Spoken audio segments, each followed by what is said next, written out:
Hello, my dear students. Welcome back to my channel. I'm back here with a video for you all containing class 10 English chapter What is Moral Actions? Question and Answers. And yes, this is session 2 of the question and answers. Already we have discussed part 1 in my earlier video, and I'll be sharing the link of the same in the description box for your reference. So let's move on with the part 2 of the session. But before that, students, if you're viewing my video for the first time, do subscribe my channel and hit the bell icon so that you get the notifications of all the upcoming videos. Do watch the video till end, and if you like it, hit the like button and share with your friends. Okay, so students, without wasting time, let's move on to the question answers. This is second main comprehension questions from your textbook. Under answer the following questions briefly. We have already done 11 question and answers in the previous video. So quickly, let's discuss question number 12. So, why does Gandhi say that Alexander's conquests cannot be called moral actions? So, when you read the chapter, you come to know that Gandhiji says that Alexander's conquest cannot be called as a moral action. So, why does he say so? So, answer is Gandhiji says that Alexander's conquest cannot be called moral actions because the intention behind all of them was only power and renown. He was termed as great, but his actions cannot be called as moral. Okay, so when we read the chapter, we come to know that Gandhiji, why he's saying that Alexander's conquest is not a moral action, because we find out that the intention of Alexander behind all of them was only to acquire power and to make his name and fame. So, though he is termed as a great soldier or a great leader, his actions cannot be called as a moral act. That is why Gandhiji has quoted this. Okay. So, next question. In each paragraph, Gandhiji adds one criterion to consider an action moral. What criterion is added in paragraph 4? So, students, when you read the chapter again, each paragraph you find that Gandhiji is giving criterion, one criterion to consider, like what action, like which action of yours is a moral. So, in paragraph 4, what criterion is mentioned by Gandhiji? That will be your answer here. Okay, so answer is the criterion added in paragraph 4 is that an action is moral if it is done voluntarily and without compulsion or fear of the king, boss, owner, or any other superior authority. So we come to know from paragraph 4 that Gandhiji says that action can be a moral one, is a moral act if it is done voluntarily, without any compulsion or without any pressure or without any fear of the king or the boss or the owner or any other superior authority who is above you. If you are doing with the fear of them, then it's not a moral act. If it's not there any fear, no compulsion, no pressure, and then you are doing some act, then it becomes a moral act. Okay, so this criterion is mentioned in paragraph 4. So this is how you can write the answer. Moving to the next one. When does simple living become moral? So we also come across the chapter when we read like when is your simple living becoming a moral act? So answer is simple living becomes moral when the person, although being wealthy, thinks of all the want and misery in the world about him and feels that he ought to live a plain simple life and not one of ease and luxury. Okay, here we come to know that simple living it will become a moral act when, even though you are a wealthy, you are from well-to-do family, you have everything, but you think of all the wants and the misery in the world, like you look upon all the problems, situations in the world which are being faced by many other people, and after feeling all those things, if you decide to live a plain and simple life and not of a ease and luxury, because obviously, if a person is wealthy, he will live a luxury and a ease life. But if you're deciding to sacrifice that ease and luxury life and just live the life very simple and in a plain manner, then it becomes a moral act.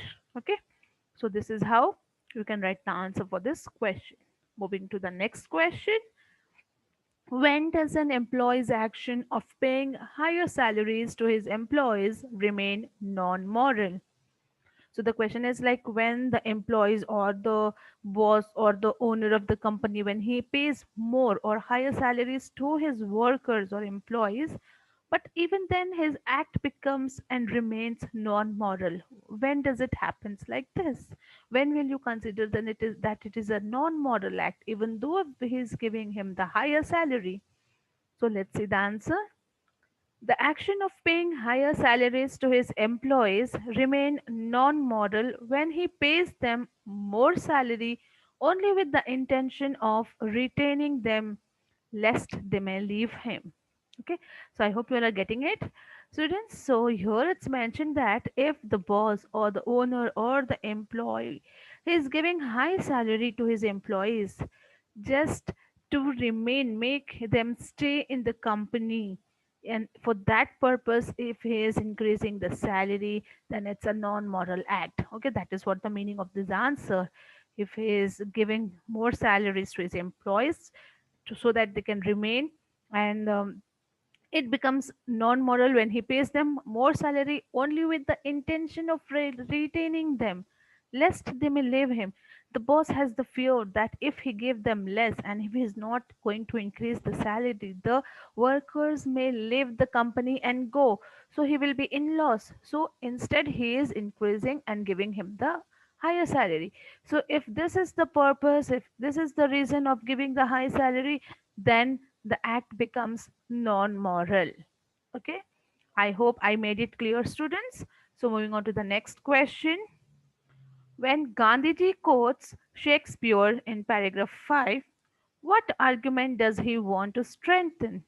Okay, so when we read the chapter, we come across that Gandhiji is quoting Shakespeare's line here in paragraph 5 of the chapter. So why does he quote that, and what does he want to strengthen? Like, what does he want to emphasize here? So let's see the answer. Gandhiji quotes the lines of Shakespeare to emphasize the point that any action, even one of showing love, done with a profit motive cannot be a moral action. Honesty should be restored to, not because it is the best policy of all, but because it is the right policy. Okay, so Gandhiji is quoting this line of Shakespeare here because he wants to emphasize that at any point, also, even if we are showing love to someone, but because of the profit motive, you are loving someone because of your own profit, then that love cannot be a moral action. Honesty should be there in any act you do to make it moral. Okay, not because it is honesty is the best policy, but because it is the right policy and you have to follow it in the human life. So thus he is quoting these lines of Shakespeare here. Okay, moving on to the next question. Gandhiji mentions the name of Henry Clay as an example for moral or non-moral action. Choose the right answer. So students, we have the name mentioned of Henry Clay, which is taken as an example by Gandhiji here in this chapter. So why has he taken this example for giving us a moral action example or a non-moral action example? So the answer is non-moral action because the action which was done by Henry Clay was a non-moral one. Okay, so it's a non-moral action. Moving to next question. What qualities of David Webster does Gandhiji mention? Okay, so here Gandhiji is also mentioning some qualities of David Webster. So let us see what is it. Answer is Gandhiji mentions David Webster for all his great intellect and his sense of the heroic and the sublime. Okay, so here Gandhiji mentions David Webster in this chapter for saying about his great intellectual power which he was having, and the sense of heroic, the bravery, the courage, and the sublime, the beauty, and the courage and the bravery which he had. So to highlight all these qualities, David Webster is mentioned. Like all these qualities are mentioned in the chapter by Gandhiji. Okay. So moving on to the next question. What is the single mean act of Webster mentioned in paragraph 6? So, what is the unkind or unfair act of Webster which is mentioned in paragraph 6? Okay, though he is telling about the qualities of Webster, what is that single unmean kind? Unkind act. Okay, so answer is Webster sold his intellectual integrity for a price. This is a single mean act of Webster which wiped out all his good deeds. So here, Webster had sold his intellectual integrity for a price. Because of the money and the price that he has sold his intellectual integrity, he did something which is bad. So this single mean act, this single unkind and unfair act of Webster had wiped all his good deeds. Whatever he has done, whatever earlier good deeds were done by Webster were all diminished, were all wiped out. Okay. So, moving on to the next question. Why is it difficult to judge the morality of a man's action? Okay, so we come across and the chapter, and we also come to know that it's difficult to judge whether the action is moral or non-moral by just seeing it. Why is it so difficult? So answer is it is difficult to judge the morality of a man's action because we cannot penetrate the depths of his mind and know the intention behind the man's action. Okay, so here it's mentioned that it's yes, it's difficult to judge because we cannot go deep inside the minds of the person, like what is his intention behind the action. Unless and until we know the intention, even though the act is good, we cannot consider it as a moral one because the intention behind that act should be a good one. A good intention will make your act a moral act. Okay, so this is what the answer about. Next question. What arguments does Gandhiji give to justify that moral acts should be free from fear and compulsion? So there are many examples which has been given in this chapter by Gandhiji. So we have to justify that what example he has given that moral act should be free from fear and compulsion. So what are the examples through which he tries to explain us this? So let us see. Answer. Gandhiji says that there is no morality in a person's act if he rises early out of the fear that if he is late for his office, he may lose his situation. Similarly, there is no morality in his living a simple and unpretentious life if he has no other means to live. Yeah, so these are two examples which I've taken from the chapter. There are many more examples. You can take it. So here we will see. So Gandhiji says that if a person is getting up early in the morning with the fear that if he is late for the office, he may lose his post. And if he's for that purpose, with the fear he's getting up, then it's not a moral act. If he's willing from his heart and he's thinking that it's my duty, I'm very happy to get up early and go to the office to work, then it will be a moral act. Okay, so this is like one act which his Gandhiji has mentioned here, that he's justifying how the moral act and non-moral act can be distinguished.